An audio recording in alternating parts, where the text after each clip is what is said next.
Hey, it's Katie with WTI.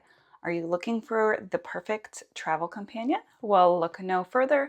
This rolling duffel by Baboon to the Moon is going to be your new favorite. Oh my goodness, I am so happy with this luggage. First of all, take a look at this color. It is labeled as caramel on the website. However, it is definitely orange, and it makes it so easy to spot on the luggage carousel. But let me talk about all the ways to carry this that I love. They have really taken care to combine luggage with duffel and maintain the durability. It has backpack straps. You're going up and down a bunch of stairs and don't want to hear the thunk, thunk, thunk of the wheels, wear it like a backpack. It is great and very comfortable.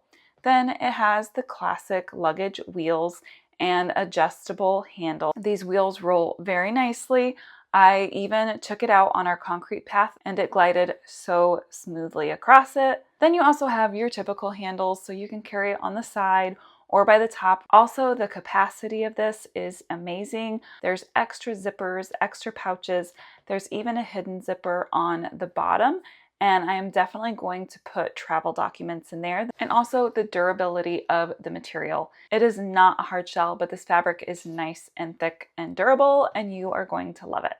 And that's my point of view.